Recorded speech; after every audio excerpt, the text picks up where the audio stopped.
Coming up on today's show, the big news that we thought was coming finally confirmed. The European Tesla Model 3 has the CCS combo socket for fast charging. Kia is looking at increased EV profits, and the new Soul EV, while we're talking Kia, is on the way. Plus, the VW Supervisory Board looks at plans tomorrow for more EV factories. Well, good morning, good afternoon, good evening, wherever you are in the world, welcome to EV News Daily. It's Thursday, the 15th of November, it's Martyn Lee here, and I've been through every EV story I can find today, so you don't have to. Thank you very much to the gang at myev.com, all about buying and selling and learning about used EVs. As more and more people get through their first EV and look to move on to their second or third one, more used EVs are ending up on the market, and more people want to buy a used one as their first toe in the water. Heck, it's what I did. And so check out myev.com in the USA for buying and selling used EVs. Congratulations to Kevin Meyerson, who started his own EV news podcast. It's in Japanese. It's a Japanese language podcast. If Google Translate can be believed, it's called Weekly EV News. Good luck, Kevin. And I would have no idea how to even begin to describe your podcast, what with not being a Japanese language speaker. Hey, look, maybe I'll get some more details, and at the weekend I can put a link online and stuff. If anyone's in Japan and you want a Japanese language EV news podcast, then please have a listen to Kevin's, who has been a long-time listener of mine, and I thought I would return the favour. Well, let's start with the big news today in Europe. Tesla has an early Christmas present for European reservation holders of the Model 3. I'm not one of those. It's becoming so tempting to put the £1,000 down, though. And big news today for existing Model S and Model X owners as well. Where do I start? Okay, let's start with the article that I first picked up on InsideEVs today. The introduction of the Tesla Model 3 in Europe will bring huge changes to Tesla's charging policy as the company leans towards the CCS Combo fast charging standard. Says Mark Kane, first of all, the Tesla Model 3 is going to get a CCS Combo-compatible charging inlet. If you're EV curious, you're trying out the podcast, you're thinking about this, so that is the round socket with the two sockets beneath. If you get my drift. That's what CCS Combo is, right? Round Type 2 plug, beneath it, the two DC sockets, if you like. Well, that's the Model 3. What about the Model S and the Model X? There's plenty of those here in Europe driving around.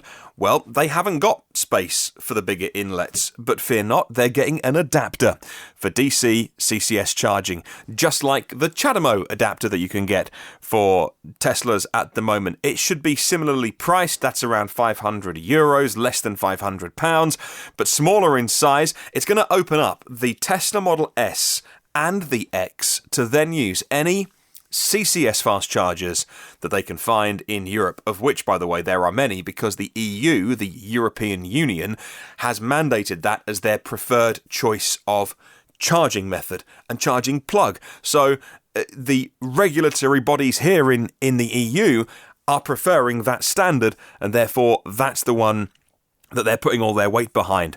All the latest ultra-fast chargers, IONITY, Allego, and more. Fastned, they're all using the CCS combo chargers, by the way. Well, Tesla said this in a statement today, and I quote, "While Tesla owners already have access to the most convenient and reliable charging solutions available between home charging, supercharging, and destination charging, we want to expand their ability to charge at third-party fast chargers. In advance of Model 3 rollout in Europe, we're going to be retrofitting our existing superchargers with dual charge cables to enable Model 3, which will come with a CCS Combo 2 charge port, to use the Tesla supercharging network. Model S, Model X customers will continue to have full access to the network, and a CCS Combo 2 adapter will be able to purchase if desired." There's been a long-standing rumour going around online, by the way, here in Europe, that it was coming, and it's great news. It's finally confirmed. And they took until the day of the reveal in Europe to actually confirm it. I've mentioned before, I've only seen the Model 3 once, and if you're listening to this in California, you must be just laughing your socks off because you see them all the time now. But I've only seen one in the flesh, and I certainly wasn't allowed to look behind the charging flap. And I suspect if I was, look, it was a US spec car. They weren't hiding anything.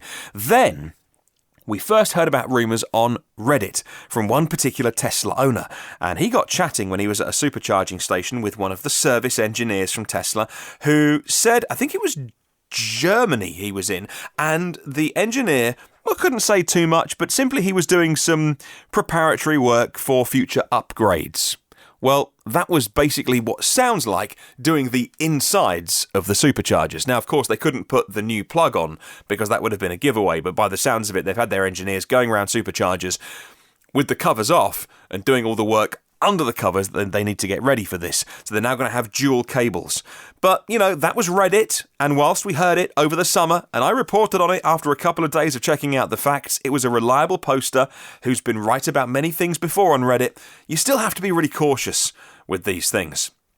Then, speaking exclusively to Auto Express, Tesla made the confirmation. Their head of global charging infrastructure is Drew Bennett. And Drew said there's a lot of excitement about Model 3 coming to Europe, and charging is always part of that conversation. We'll be continuing to invest in our network. That's a huge part of ownership experience. We'll be enabling our owners to have access to the CCS networks that's starting to grow in Europe. So the Model 3 will have a charge port for the CCS standard, and we'll also have an adapter for the Model S and the Model X as well. All existing Tesla customers will be able to use the supercharger network still, but these changes will allow people to venture outside the network. That's something that could really help our owners, and is really exciting for us to be able to say that about the infrastructure in Europe. It is huge news, actually, and I think it's bigger than many people initially thought. This was a great piece of news for Model 3 reservation holders. I think it goes deeper than that. Of interest is that whilst the Tesla plug is the same plug type, it's the Type 2 plug, clearly something happens that is way beyond my level of knowledge in terms of how it communicates with the car, because you would think that with the Type 2 plug for DCS Combo, you've got those extra two really big DC sockets beneath, like I say, if you're not massively familiar with this, but you can't just use the top bit of it, as in the Type 2 bit, the round bit, with the existing Tesla plugs. There must be something about the way it communicates with the car that they simply couldn't get around, because they're adding a whole new cable and plug to every supercharger. So when you have a Model 3 and you pull up to a supercharger, you can only use the CCS cable, and when you're in an S or an X, you can use the existing cable, or I imagine, I don't know, I'm guessing here, can you then use the CCS side if you want to with the adapter, if you've bought the €500 adapter? I'm guessing so. Here's a question. Can you charge two at the same time? Let's find out. I'll ask the question. Can an S or an X and a Model 3 both plug in to the same supercharger? I mean, initially I would say that's doubtful, because per supercharger, you plug the car in, there's a bit of two-way communication going on there to identify the car with the charger and vice versa, then the charge begins. But hey, it's a question. Let's find out. Wouldn't that be interesting? We also know the Model 3 might be able to take advantage of a higher charge rate than we've ever seen so far in the USA. Now, when they arrive in Europe, will they be capped at 120 kilowatts, which is what it is at the moment in the US? Or, once a Tesla Model 3 is plugged into something like a 175 kilowatt fast-ned charger, or the IONITY network, that's 350 kilowatts, will we see on those ultra-fast chargers, will we see even faster charge speeds? Let's find out. There's going to be a Model 3 at some point plugging into a fast-ned charger, and the fast-ned team, by the way, are amazing at sharing data in the right, appropriate way, but they'll often say, hey, look, we had the new Hyundai Kona plug-in, and here's its charge curve, where it tapers off, all that kind of stuff. They're really good at sharing on socials and adding to the conversation, adding to the EV community, so we'll wait for that. Will the US, here is my question, will the US be able to use the adapter? Electrify America are building their own ultra-fast chargers, but have committed to the CHAdeMO plug for now, as well as DC fast charging. Will all Teslas move to CCS Combo 2 in the future? CCS 1 and 2 are slightly different. Well, let me revise that. They're very different. CCS 1, which is a lot of the CCS chargers out there at the moment, it's a different protocol. I guess it's like 3G or 4G with your mobile phone, or 5G that's coming, right? The protocol, the specification, very different. CCS1 is something like 80 kilowatts limited, I think. It's more of the amperage, the current, how much juice you can flow down the cable. And I know that that's limited to 200 amps at the moment. With CCS Combo 2, the new specification, 350 kilowatt charge speeds on that, but it's the current, 500 amps. Now, some of these cables are liquid cooled as well. The voltage will go up to 1,000 volts. Of course, some of these new 800 volt cars are coming very soon as well. So, the CCS2 spec is very much the thing that we need to be talking about as cars charge faster, as the faster chargers are out there. We need to just be finding out, well, actually, how quickly, it's a CCS plug, but how quickly will it work, if you know what I mean, without going too far down the rabbit hole on this podcast. Let me know your thoughts, by the way, what you're thinking. More questions that I have that I haven't seen answered anywhere, but maybe you can help answer them for me if you're more of a Tesla expert than I am. Will all Teslas move to that one? Because they sell a lot in China, and they'll be building Teslas in China very soon with the new Shanghai Gigafactory. I personally can't see China moving away soon from the GBT standard, their GBT connector, which is the biggest in the world because China have all of them. And plus, China has recently committed to working on their own new plug, their own new standard. It's based on the CHAdeMO protocol and CHAdeMO standard. If China goes for that, and by all early reports that's the way that they're going, then it guarantees a future for CHAdeMO, because if China go with it, it ain't going nowhere, right? So maybe this is how the whole thing shakes out. Maybe everyone's been saying, are we going to end up with 1, 2, 3, 4, 5 different plugs? Is it going to be like VHS and Betamax? Do we end up with just one in the end? Maybe we shake out with 2. With China and CHAdeMO going down that route for ultra-fast CHAdeMO charging, increasing the speed on the new spec of that, and maybe the other one is just CCS 2.0, because for a lot of people, 500 amps, 1,000 volts, 350 kilowatt charge speed, that'll probably do them on the next 3 to 5, maybe to 10 years for EV charging, depending on the chargers. Another question I've literally been thinking about in the last few moments. Will Tesla open the network of superchargers for other car manufacturers to buy their way in? Investors in Tesla like the exclusivity. They call it a moat. The superchargers, they say, are an exclusive benefit. Investors, I listen to like investor podcasts and like Rob Maurer's Tesla Daily, and I think he's quite keen on superchargers being one of the exclusive benefits. I can't remember his personal take on it, but I see that point, right? If you are an investor and you want to see Tesla grow as a business, it's a good thing that superchargers are only available to them. It's a USP, right? Elon Musk has said in the past, moats are dumb.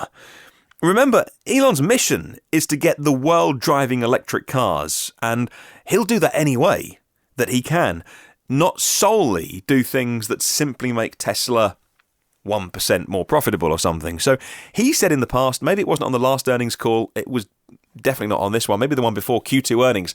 I think he said, look, we would love to open up the supercharger network at the right price to other car makers. I just don't think, personally, those other big car makers could ever put themselves in a situation where they have to bow down and say, we got it wrong. Here's our checkbook. How much do you want for our customers to use your superchargers? They should. I think they've all got too much pride at the moment, though, and they're going to be like, you know what, we're building our own, or we're part of networks, and they're doing it their own way, which will probably work. Why not do a deal with Tesla? Because, well, maybe they just can't bring themselves to do that. Let me know your thoughts on all of that. I've asked a lot of questions. I've given a lot of information as well today. Really big news day today. If you want to email, you can, hello@evnewsdaily.com. You can use the comments on YouTube, Facebook, and my blog has a little feedback form on the contact page. It's evnewsdaily.com. Right, a few quick extra stories. Otherwise, I do get accused of being too Tesla sometimes. Kia is making profit out of its electric cars, but it's not that easy to do it right now. They are eyeing EV profits in the future. Kia reckons it'll break even here in Europe on its range of its 2 battery electric cars from 2 to 3 years, and then it'll be profitable. Even at the competitive price of £30,000 for the e-Niro, which has been unveiled recently. That's a base price, by the way. If you want the longer range battery, I think you're looking at £36,000. It's going to be more of a premium than the Hyundai Kona. I'll get to that in a moment.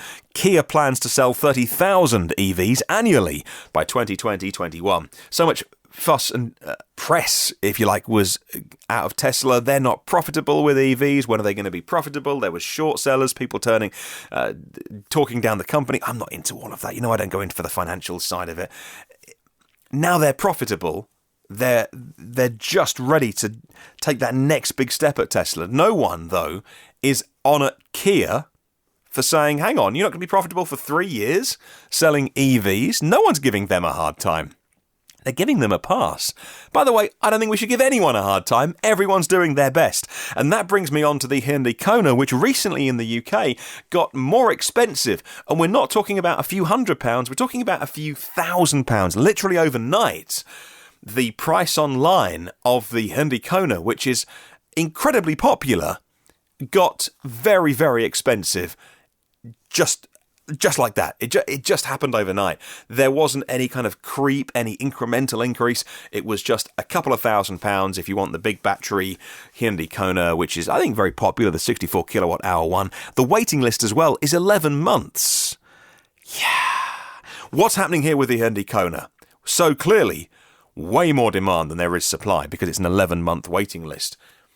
By putting the price up, not by a few £100, but by thousands of pounds, definitely impacts potential buyers. Those that are in the queue already and have put their money down, their deposits, not going to be affected. But those that were just waiting, do I do it, do I not? 11 months is a long time to wait for a car. They're now facing to pay more money for the car. Combine that with the UK government reducing the grant by £1,000, the plug-in car grant that we get here, then it just got a lot more expensive.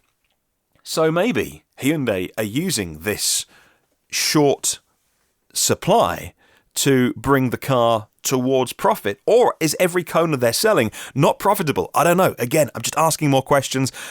I'm imagining, and I'd love Hyundai press office to correct me, and I could have asked the question of them today, I guess. I imagine every Kona they're selling at the moment isn't profitable yet, and that's why they're increasing the price of it. Either way, an 11-month waiting, man, that really sucks. Okay, let's go back to Kia and the 39 kilowatt hour battery in the new next-gen Kia Soul EV is going to go a lot further than the previous 30 kilowatt hour battery, and it's going to be shown off very soon at the LA Auto Show. According to Eric at InsideEVs, the next-gen Kia Soul in pure electric form is going to have that much bigger battery, about 25% larger than the previous battery, and it's going to be, as far as we know, probably the same smaller battery that is used in the Kia e-Niro. We don't know exactly what cells they are. However, I'm sure one of the real specialist battery blogs like Push EVs always got brilliant information on those Korean batteries. We'll find out all the details of that. We even got a teaser image today of the rear end of the new generation Kia Soul, and it still very much keeps that distinctive styling. Right, 2 more stories to go very quickly today. VW Supervisory Board are approving a plan tomorrow for more factories to turn to EV factories. I reported earlier in the week on some speculation on this. Well, it was kind of heavy speculation, and the company had commented that there was a decision coming on Friday, but it's now looking like that will be fully approved by the board. Gunnar Kilian is the member of board of management, commenting on this and says, and I quote, Emden and Hanover are to be further model plants for Germany. Together with Zwickau, they form the largest network for the production of electric cars in Europe, end quote. Well, the production of the models currently manufactured at Emden and Hanover is going to be transferred step by step to the other VW plants around the world, around Europe, against the backdrop of the reinforcement of making electric cars. Details of plant allocation are to be decided by the board tomorrow. Between next year, 2019, and 2021, VW is going to be training about 7,700 employees at the Zwickau plant alone, purely for building those first EVs. The expense is immense, but it's totally justified, say VW. Ultimately, Zwickau is going to play the pioneering role in the production of the very first VW IDs. That VW ID, is it going to be called the Neo? Is it not going to be called the Neo? It's the Golf. Don't call it a Golf. It's the Golf that's not a Golf. They're not making the new VW e-Golf. They're making a car that's about the same size and looks quite similar, but it's definitely not a Golf. We're calling it the Neo for now until that's confirmed or not. 3,000 employees at Zwickau are going to get the basic skills needed to make those electric cars. It's a 2-day training for assembly workers held in-house. They're going to be using VR, virtual reality helmets, and virtual assembly training technologies. Wow, mega technology. And 160 of those employees are also going to receive high voltage training. Now, to get HV certified, it's going to be an 18-week training course, culminates in one of 3 certificates. You get to be an electrical specialist for the high voltage parts of it, and you get to work on the special activities as well in putting the EVs together. Fascinating to look, isn't it? They're sort of telling us more about the actual kind of workings of an EV car company. Really interesting. And finally, Electrify America is opening the first fast EV chargers in California, where the Country Hills Shopping Plaza in Torrance, California, is going to be the very first DC fast charging station to open in the state as part of Electrify America's plan to install approximately 160 charging stations in California by next summer, June 2019. Through its Cycle 1 California investment plan, Electrify America is developing a network of EV charging stations along the most highly travelled highways and in 6 California metropolitan areas like Fresno, LA, Sacramento, San Diego, San Francisco, and San Jose. Target locations, or the target zones, as Electrify America call them, for each station, were identified using their siting methodology. It projects the locations where DC fast charging stations will be most needed, not now, but what they predict will be the best use in 2020, according to how many EVs will be on the road. The planned network in California will consist of more than 600 DC fast charging dispensers and around 160 charging sites. And Electrify America putting up 1,500 level 2 charging stations. They're at places like workplaces and multi-unit dwellings in those big 6 metro markets. The network is going to deploy, they say, cutting-edge technology to deliver a customer-centric charging experience. It's going to be safe, going to be convenient, they say. And when they talk about customer-centric, I can imagine there's going to be all those things like controls from your mobile, your cell phone app, all those kind of things. This is super exciting stuff. Big news on the podcast today about cars and chargers and tequila. We couldn't finish the show today without talking about Tesla-quila. First heard about Tesla-quila on the 1st of April when Elon Musk said something like, I forget the tweet, it was something like, happy first day of the new month. And soon we had a mock-up of the bottle, and soon we had somebody on Twitter telling Elon, make it happen. And so he said, yes. And they are. Tesla has tried to go ahead with Tesla-quila, but there's a body called the Tequila Regulatory Council. They're in Mexico. And they're not very happy, you see, because they think Tesla is a protected word. They think tequila is a protected word. And I've not been drinking any tequila, by the way. I just got my words muddled up. They think tequila is a protected word, and they see Tesla-quila as way too close to their word. So they've said no for now. I wonder if this is going to be the launch of not Tesla-quila. A bit like how they got around selling not a flamethrower. In some way, I have no doubt that Tesla-quila will make it to the market. Maybe it won't be by Christmas, which is what we were all hoping to buy, somebody who we know that loves Tesla a bottle of this. But I know that it'll happen, but it's hit a bit of a speed bump. Thank you very much to everyone that's answered this week's question of the week. It's flying again this week, and everyone's chipping in with this because, it's a question that everyone's got an opinion on. Thanks to myev.com that set the question. Here's our question of the week. Keep your comments coming in. It's this one. Either present or upcoming, which EV are you most excited about? Maybe it's one that's on the market now, or one that's just around the corner. And there's a couple of names I've not seen come in yet. Oh no, I've seen one of the Scion cars get nominated, but there's a couple of others. I thought we'd have one by now for them.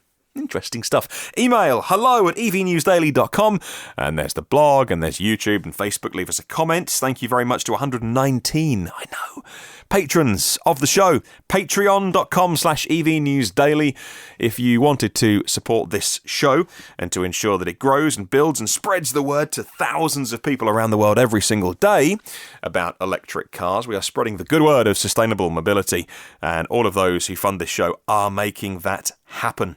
In the meantime, there are 296 previous episodes of the show online for free wherever you get podcasts from. If you subscribe, you haven't got to think about downloading the show every day. I mean, you're busy. It's the last thing you need to worry about. So you get it first, you get it free, you get it automatically if you hit the subscribe button wherever you get your podcasts from.